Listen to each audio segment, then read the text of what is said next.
ulam na. We got you, mga kada, yung mga leftover food na galing sa mga iba-ibang dishes na naka-imbak dyan sa inyong mga refrigerator.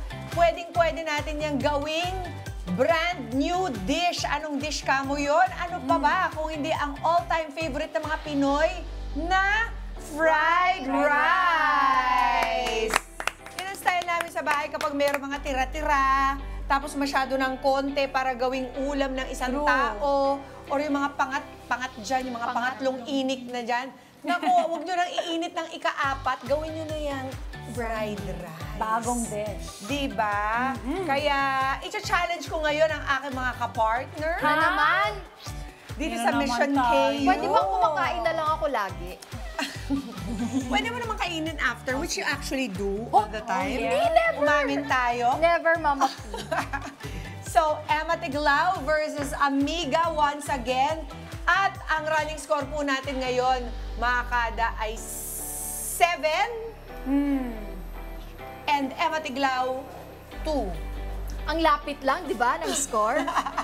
Ang tanong, manalo naman kaya si Emma ngayon sa fried rice? Meron ka bang experience cooking fried rice in your house, Yes, Emma? Mama P. Meron. Talaga? Oo. Ano mga sinasahog mo usually? Ano, egg, tapos, yun lang actually, egg. Egg lang? Oo. Okay. Tsaka longganisa. Or tocino. Oy. At ikaw naman, Amiga, meron ka bang prior experience Sa in fried rice cooking? Yeah, Fried I put it in the microwave. Ha? De, joke lang. Kahit ganun, Mama P, tignan mo, mananalo na naman yan. Hindi masyado, Mama P. Pero oo, nagme-mekos-mekos din kami sa Brazil ng ganito.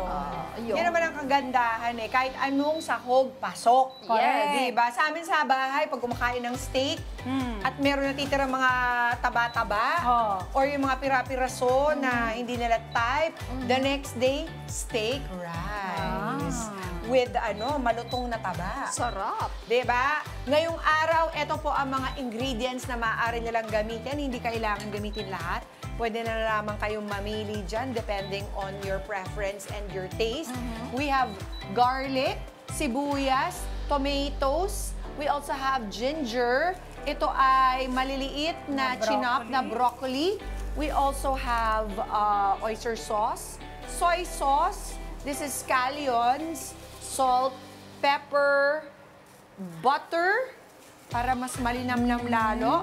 Meron tayong shrimp dito, ground pork, and we also have mixed vegetables na may carrots, may corn, may peas, luncheon meat, scrambled egg, and the most important ingredient of all, yung bahaw. Kailangan talaga yung leftover kanin ng masarap dyan eh. Pwede na magsimula, Mama P. Oo, sige, pwede na po. Nainip na ako gutom eh. na. Sorry, ang daming ingredients Oo eh. nga. Pasensya na. Daldal nyo kasi. Daldal ko nga, no, wala na akong Oo, boses. joke lang. Daldal ko pa. Sana masarap yung gagawin ko. Good luck, Aba, Emma. mukhang Alam ko. magkaisang dibdib sila sa paglalagay ng butter muna. Ay, gaya-gaya Yan ang kanilang panggisa. Si Emma Tiglao, nag-reach out na po sa kanyang garlic. Gusto ko yung Si Amiga naman ay sibuyas ang inuna. Kasi lalo na yung sibuyas na red, medyo may pagkatapang yan, nangangagat yan. Unless ika-caramelize mo. So matagal-tagal ang proseso. Correct. Dapat may matransparent na siya ng kaunti. Yes, Mama P. Ako talaga, mahilig ako sa mga sibuyas, ganyan. But, ayoko pag raw siya. Or Oo, I can ako parang lang. yung pait. Ayoko. Hindi ko kaya. Kaya buti maliliit Tapos yung 10 million hiwa. years kang bad breath. Yun nga, amoy puto. Kaya, I don't like. Okay, naglagay na rin po si Emma ng kanyang bawang. Ako din, naglagay na rin ako ng bawang. At inubos nila pareho ang sibuyas at bawang. See, it's with love. Can you Wow. smell it? Can you smell Yan the yung mga love? gusto Smells mong, love. yan yung mga gusto mo na aamoy na gumigising sa umaga. Ayoko. Sinagag. Pag hindi pa kayo nagising ng inyong alarm clock, for sure.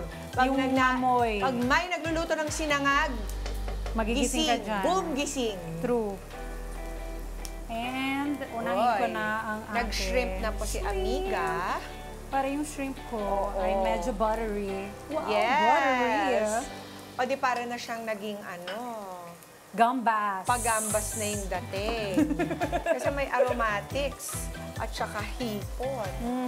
Samantalang si Emma talagang kinakarir ang kanyang paggigisa dyan. Di ka pa sure dyan. Tingin. Gaya-gaya tayo dyan ba? Yung butter ni Emma, medyo parang ano siya, no? Nag-ano siya? Nag-ano siya, ma'am? Nag-bubble. Oo. Bakit kaya? Bubble. Patingin. Oo nga, no? At mga kada, alam nyo ba na bawat kultura ay may sari-sariling version nila ng fried rice? Sabi ko na nga ba. Joke. Kasi Kagaya kanina, di ba, nung tinanong mo ako, sabi ko, meron din kaming ganyan sa Brazil, pero iba yung tawag. Ang tawag? We call it mexidão, which means it's like mekos-mekos. Like, i-mix mo na lang lahat ng mga sobra na meron kayo sa ref. Oo. Mexidão ang tawag doon. Mexidão. Mexidão, every now and then. Uy, aba, Wow. kumakanta pa. Ganun, di ba pag nagluluto si... Sige, Okay, push mo yan. kung magaling kayo, Oo. ano ang tawag sa fried rice ng China? Chow fan. Tama ba? Hindi? Hindi. Chow Ano mein. yun? Chow mein. Hindi. Ibig sabihin ano pansit eh. Ah, nga ba? Yang chow. Ay, oo nga. Na may hipon, hamon, itlog, at gulay. Kung may yang chow, may old chow. Baka may... Kanchaw. Kanchaw, abutin mo. Corny mo ng joke mo eh. Galing mo doon. Naipasok mo rin yun, ha? Itabi ko muna itong mga ano ko. Ay, May may patabi-tabi effect pa siya. Huwag ka maingay, baka makita ni Emma. Gagayahin niya. Taray, iba ka Taray. dyan. Okay, sa Indonesia at Malaysia, ano sa tingin ninyo ang tawag nila sa fried rice nila? Indonesia. Mi goreng, yung... nasi goreng! Yeah! Galing! Correct! Na nilalagyan ng sweet soy sauce at fried egg. Di ba parang minsan may sambal pa yun sa tabi na parang bagoong nila? Okay, sa Japan, ano sa tingin ninyo ang tawag? Sushi! Joke. Ikaw, Emma, meron kang Sa hula. Japan. Ito ay may ketchup, karne, at nakabalot sa itlog. Omelette! Malapit na. Ano ba? Omurice! Yeah! Ang galing mo, Oli! Walang points yan dito sa pagluluto. Okay, sa Korea, ano sa tingin nyo ang tawag? lagot. May maaanghang na timpla, itlog, at syempre, ang main ingredient ay walang iba kundi ang Korea. Kimchi fried rice. Ayan naman pala. yun. At sa Thailand, ano ang tawag nila? May hipon, may manok, tinitimplahan ng lime at sili.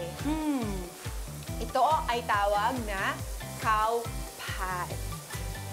Yon.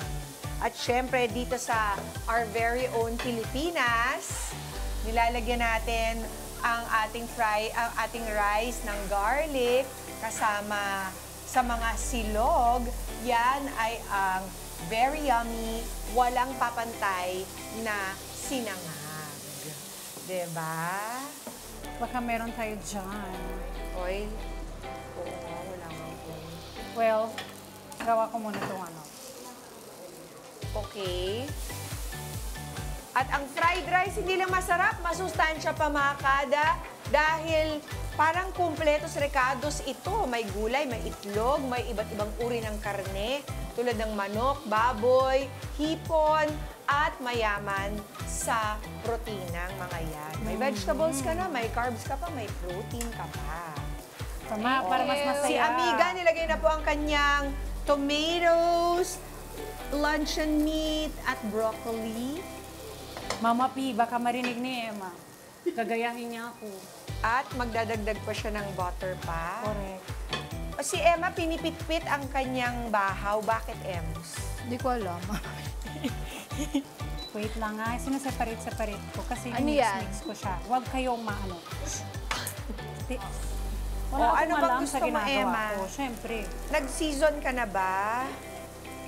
Yes. Naglagay na siya ng ng konting oyster sauce, tama ba? At saka soy sauce. Yeah. Hindi. Oyster lang. Oyster lang. I want to try it. Okay. Ang init! Grabe! Okay, ano Wow! nang next? Uy, naglalagay na po ng scrambled egg ang ating mga contestants. Nanalo na ako. Okay, ang ating tatlong judges na maghuhusga sa ating mga competitors ngayong araw ay mga kada squad nating sina Stella, Nanay Lea at Nanay Levy. Okay. Saan sila? Kaibigan Mamaya natin na yan. natin sila tatawagin. Okay. So, naipagawa na ba ng iyong mga kasama sa bahay, yung mga pinanalo mo dito in the past, amiga? Well, Or hindi na maulit? maulit ko yan. Wow!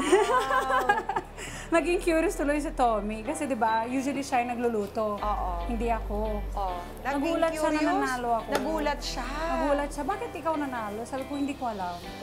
Okay, Na tutulungan mukhang ko na talagang si mali. Emma. Wow! Look at how appetizing it is. Oh, Napakaganda ng colors, It looks Emma. good. So proud of myself. I made Oo. that. You made that? Naglagay pa ako ng salt.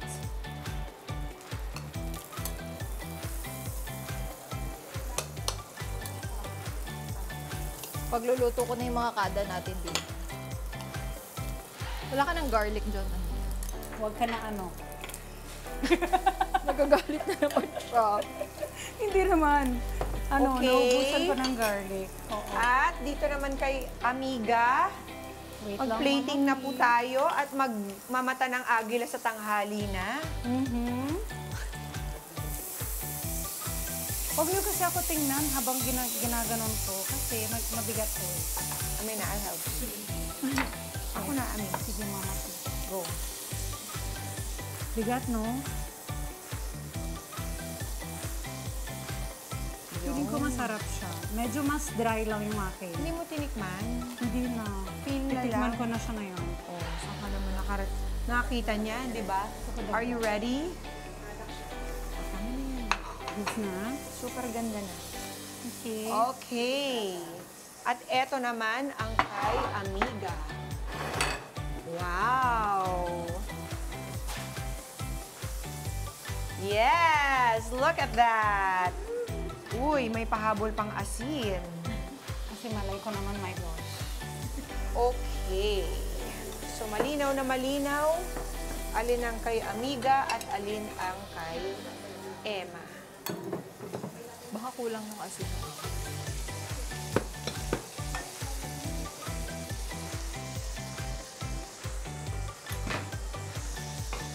Yan. Bakit? Bakit, Ems? Okay. Handang-handa na po para Titikman ko husgahan na ang rin ating siya. mga fried rice creations. Tawagin na po natin ang ating kada squad. Okay, mamaya na to. Nagluluto ko kayo eh. Okay. Dito po tayo. Gusto ko rin try. Nanay Levy, Nanay Lea, at si Stella. Ito po ang inyong mga huhusgahan. Later. Okay. Kayo po ba ay mahilig magluto ng... Sino po mahilig magluto sa inyo? Oh, Mami Lea, kayo po, ano po ang style niyo pagluluto ng fried rice? Garlic muna. Garlic muna, tapos ano po mga... rice lang po, tapos salt. Ayun, sinangag. Yes. Ikaw, Simple Stella, lang. nagkukook ka ba? Uy, nagkukook ka ng fried rice? Yes po. Ano naman ang style mo? Mekos-mekos lang po. Mekos-mekos. Yes po. Anything kung ano pong meron. Kung anong tira, Yes. yun ang sahog. Kayo po, Nanay Levy. Ano yung usual lang po na yung pangkaraniwan na fried rice sa bahay. Sinangag. Minsan, opo. Okay. Pero nilalagyan ko rin siya ng vegetables yung katulad nito. Oo, pag may tira, no, sayang, why not? Mga tira-tira. Okay, handa na po ba tayo? Okay, kumuha na po kayo ng inyong mga kubyertos. Ano sila yung kutsara? Ay, sorry. may balak pala. May balak tumikim. Okay, try na po natin. Go ahead. Ito. Yes. Dito muna tayo sa bowl. Wala. Yun. Okay. Tapos sabihin niyo po sa akin kung ano mga saloobin ninyo tungkol dyan. Hindi naman kayo magagalit. Hindi. Marami na pong Sanay mga na kami. associate na salita. Parang i-judge lang ito. Okay lang. Hindi kayo magagalit. Hindi po. No. Sanay po kami sa mga judgmental Parang po. ayun. Nakakatakot na very light ng sila. Oo. Si Mami, no? O, Mami Lea, ano pong unang ano nyo? Comments ninyo? Okay naman siya, kaya lang matabang. Matabang. Ikaw naman po, Mami Levy. Para sa akin po, ano po, perfect na po ito sa akin. Ay, hindi ka po natabangan. Hindi naman po. Okay. Bakit siya naging perfect? Anong nataypan nyo sa kanyang lasa? Tamang-tama lang po kasi yung ano niya, hindi siya maalat, hindi siya matabang. Tama Oo. lang po yung timpla. Sang-ayon po ba kayo sa mga sangkap na ginamit? Opo, tama naman po yung mga sangkap. Okay. Stella, ikaw, ano, na-match ba yung mekos-mekos mo? Actually po, sa egg po, medyo salty po siya. And then, yung sa shrimp po, sumobra po yung salt po. Sa rice po, medyo konti po yung Rice. hindi po, yung lasa po, medyo matabang po siya. Matabang yung Yes, po. rice. Okay. Next, dito naman po tayo sa mga dilaw na plato. Go ahead, get one. And try it po. Rinat po, baka mapasok po kayo.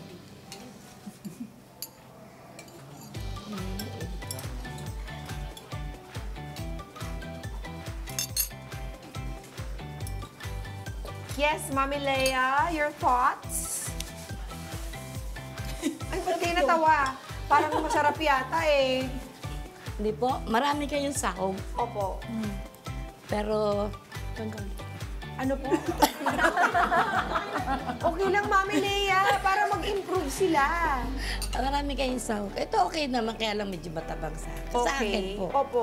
Ito naman parang over. Over sahog po. Over sahog. Opo. Wala na pong Kasi parang hindi na po siya sinangag eh. Parang ulam na lang po siya. Ayun. Okay, noted po. Ikaw Kaya naman. sa kung kayo magalit. Ha? What? wala Kaya po. nga po kayo ginuhang judge eh. Opo. Stella. Kasi mas, sa sinabi po ni Ma'am Leia po, masyadong na-over po sa ulam po. Yes po, sa sahog po. And then yung rice po, walang gaano Wala na lasa yung po. lasa eh. Pero Wala na yung masarap. Pero Nawala hindi, yung rice eh. hindi rin masarap. Nawala po eh. Kasi ayaw niyo ba ng ganyan? Hindi na kayo order ng ulam.